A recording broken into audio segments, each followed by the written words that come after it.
નમસ્કાર, સજાગ કચ્છમાં આપનું હાર્દિક સ્વાગત છે. આપણે ઘણી વખત વિચારીએ છીએ, જોયું, જાણ્યું અને અનુભવ્યું.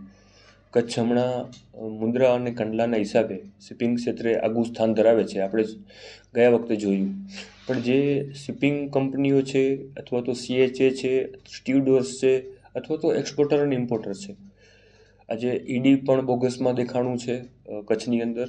ઇવન ડોક્યુમેન્ટેશનમાં પણ ક્યાંક DRIએ ઘણી બધી એવી સોપારીઓ પકડી રાખેલી છે કે જેના હિસાબે એ લોકો સતર્ક થઈ ચૂકેલા છે.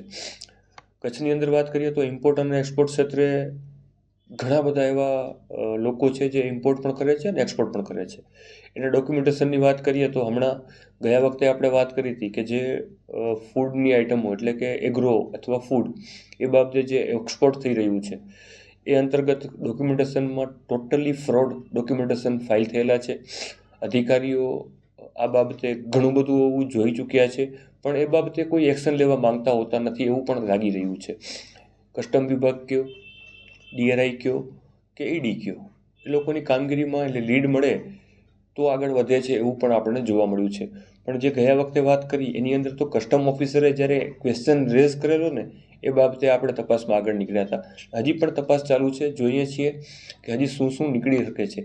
આ તો માત્ર હજી આપણી પાસે એક જ પાર્ટી એવી દેખાણી છે કે જે એક્સપોર્ટ કરે છે, એના જે એજન્ટો છે, શિપિંગવાળા છે કે જે ડોક્યુમેન્ટેશનની કામગીરી કરે છે, એમાં આજે આપણને બોગસ દેખાણું છે. પણ હવે એ પણ જોવું રહ્યું કે જે લોકોએ એક્સપોર્ટ કરેલું છે એ પાર્ટીઓ બોગસ છે કે જેન્યુન છે, એ બાબતનું પણ આપણે આગળ વધી રહ્યા છીએ.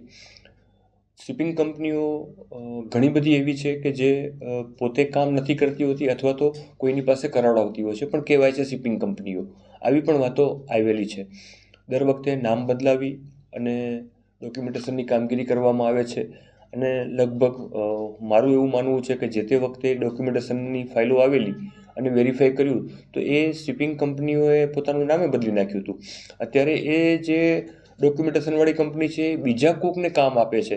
એટલે આમાં આખી સાયકલ અથવા સાંકળ કહી શકીએ એ રીતની કામગીરી ચાલુ રહી છે. આજે કસ્ટમ ઓફિસરની વાતના હિસાબે જોઈએ તો આવી ઘણી બધી એવી કંપનીઓ છે, પણ વેરીફાઈ કરવા માટે કોઈ જતું હોતું નથી અથવા તો વેરિફિકેશન થયા બાદ કંઈક એવું રંધાઈ જાય છે કે જે ચૂલા ઉપર પણ ચડતું નથી. આપણે હજી ઘણી બધી એવી વાતો કરવાની છે કે જે આ જ સંદર્ભે સરકારના નિયમોનું ઉલ્લંઘન કરી અને એક્સપોર્ટ અથવા ઇમ્પોર્ટ કરવામાં આવે છે તો એ શા માટે દેશદ્રોહી બની અને આવું બધું કામ કરતા હોય છે એ પણ વિચારવું રહ્યું. માત્ર ને માત્ર દેશદ્રોહી નહીં, પણ એ લોકોને દેશદ્રોહી છે એ લોકોના હિસાબે એ લોકો ઉપર કંઈક કામગીરી થાય ને એ હિતાવહ છે. આજે આપણે મુન્દ્રા અને કંડલા વચ્ચે ઇમ્પોર્ટ અને એક્સપોર્ટ થતા જે કાર્ગો છે એ બાબતે વાત કરી છે. આગળના વખતે નેક્સ્ટમાં આપણે એના ડોક્યુમેન્ટેશનની વાત કરશું અને કંપનીની પણ વાત કરશું કે કઈ કંપનીએ આ રીતનું કામ કરેલું છે અને કઈ કંપનીએ કોના માટે અહીંયાથી એક્સપોર્ટ કરેલું છે એ વિગતો પણ આપણે આગળ જોશું.